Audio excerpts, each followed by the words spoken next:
Coucou, j'espère que vous allez bien. Alors plus que jamais, on a besoin d'ondes positives, de bonnes vibes, de joyeuses créations. Donc comme vous le savez, j'ai une petite passion, on va dire, pour le do it yourself, pour la couture, pour tout ce qu'on peut faire de ses mains, fabriquer. Donc c'est ce que je vais partager dans les semaines qui viennent. Ce sont des idées, comme aujourd'hui, de recyclage complètement dingue. Je vais vous montrer comment recycler vos tours de cou sans machine à coudre, parce que je n'en avais pas à l'époque. Je vais en faire un espèce de duvet, cocoon. Vous allez voir l'intérêt pour les jours qui viennent, les semaines qui viennent, de ce genre de recyclage. Parce que pour se regarder une série ou lire un livre, hein, les jours ont beau être plus radieux, c'est quand même hyper sympa d'être... Bon, excusez-moi, je suis pas très souple. Je suis même pas souple du tout. Voilà, ça donne ça. Puisque c'est aussi le moment de trier ses papiers, ses vêtements, sa maison, faire un grand ménage de printemps, et ben ça va être l'occasion de voir s'il y a des vêtements dont vous ne vous servez pas. Notamment, moi dans mon cas, c'était des tours de cou, je me suis aperçue que j'en avais 3 fois trop, que je portais toujours le même finalement, et que qu'est-ce que j'allais faire du reste? Je les ai posés par terre. Voilà, j'avais un poncho que je mettais pas, qui était trop...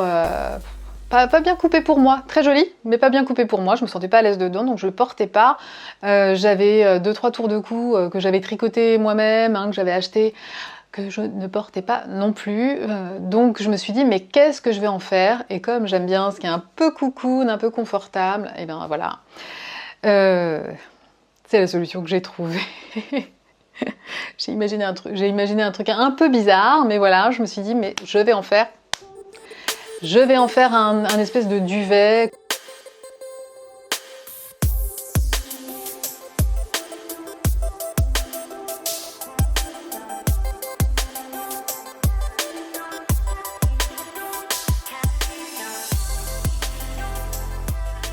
Donc voilà, en fait, la technique, c'est super simple. Vous avez besoin de quoi? Alors, dans l'idéal, j'ai envie de vous dire d'une aiguille avec un grand chat, c'est-à-dire un grand trou pour pouvoir laisser passer la laine. C'est quand même plus facile parce que ça ira plus vite.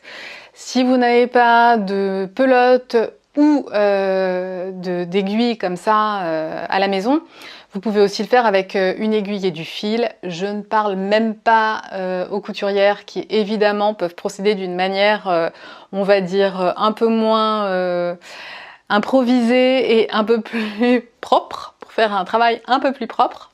Parce que là, ça a été vraiment de la débrouille, mais c'est quelque chose que je garde avec moi, que j'adore avoir l'hiver quand j'ai froid, ou quand j'ai envie de me faire un petit film, ou quand j'ai envie de lire un bouquin.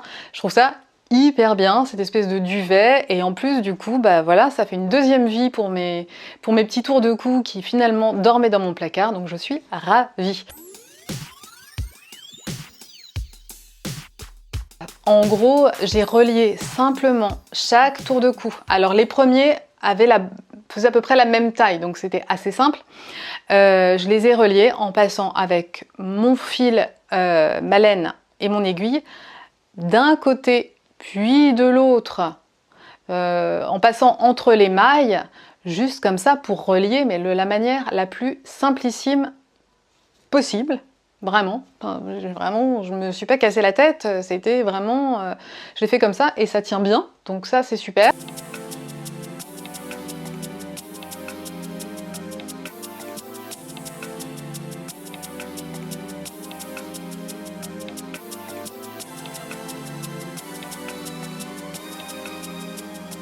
Alors vous allez me dire, ouais c'est sympa, mais si mes tours de cou ne font pas la même taille et si du coup je suis obligée de couper, comment faire, et que je n'ai pas toujours pareil de machine, de surjeteuse, etc.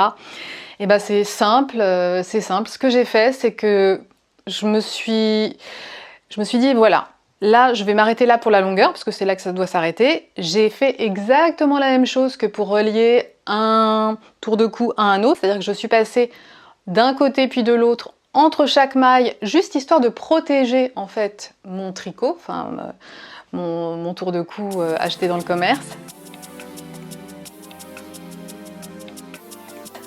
Je suis passée comme ça l'a protégé. J'ai passé un coup de ciseau, donc là c'est un peu plus osé. Et ensuite, j'ai fait un point qui permet de fortifier, si vous voulez, de protéger l'extrémité. Alors c'est encore une fois vraiment de la super débrouille. Encore une fois, évidemment, si vous avez le matos, vous pouvez faire quelque chose voilà, de nickel. Je vous montre le petit point qui m'a servi du coup à fortifier un peu mon tour de cou qui avait été découpé comme ça un peu sauvagement. Je peux pas dire autrement, il a été découpé quand même hyper sauvagement.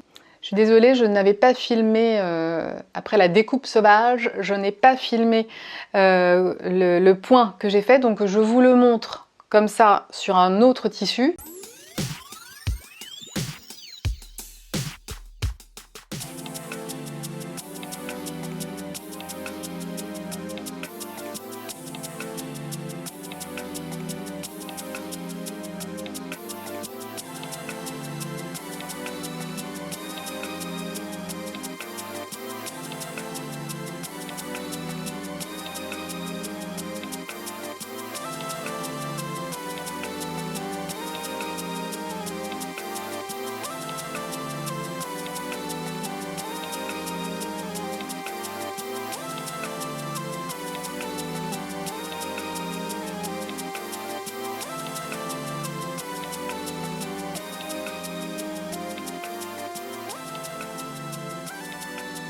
Si vous aussi, vous avez des idées totalement saugrenues, c'est le moment parce qu'on va avoir du temps pour recycler, pour créer. Je compte évidemment vous reparler couture, refaire des podcasts couture avec les nouvelles créations, les nouveaux patrons que j'ai testés, mes grandes erreurs, mes grandes victoires, mes grands rattrapages. Je vous en parlerai dans mon podcast couture, le prochain, qui sera le 4e. Voilà, d'ailleurs je porte une petite robe que j'avais faite pour l'été. Aujourd'hui il a fait beau. J'ai la chance, et je mesure cette chance, d'avoir un petit bout de balcon, et donc voilà, qui me permet de mettre un tout petit peu le nez dehors en ce moment. Donc franchement, je vous souhaite beaucoup de courage. Il faut vraiment qu'on se dise que si on est à la maison, c'est qu'on a une chance de dingue. Parce que ceux qui bossent dans les hostos, les pompiers, tout le monde, enfin j'ai une admiration folle. D'ailleurs, à 20h, vous savez quoi faire pour les infirmières, on applaudit à sa fenêtre. On n'oublie pas, plein de pensées à elles, vraiment, et admiration, respect total. Et la seule chose qu'on puisse faire pour eux, pour elles, c'est de rester chez nous. Donc ne l'oublions pas, restons chez nous et faisons des choses joyeuses. Des joyeuses vidéos me concernant, des joyeux recyclages, des joyeuses cousettes. Et c'est pour ça que je vous souhaite une joyeuse journée. Profitez pour faire les choses que vous n'avez pas le temps de faire, pour utiliser vos chutes de tissu. Je vous ferai part de mes recyclages, de mes chutes de tissu, de mes cousettes improbables. Je vous donnerai quelques petites recettes bio, parce que j'ai quelques petits trucs pour faire durer certains produits, donc je pense que ça peut servir par les temps qui courent. Donc voilà, et puis n'hésitez pas à me dire ce que vous avez imaginé de votre côté, même les trucs dingues, voilà. Je crois que ça va être dur de faire un peu plus dingo que ce que je vous propose aujourd'hui. Donc voilà, en tout cas, j'espère, prenez soin de vous. Tout ce que j'ai envie de vous dire, c'est prenez soin de vous, et puis le seul moyen, c'est de rester chez nous. Alors, on voit la vie en rose.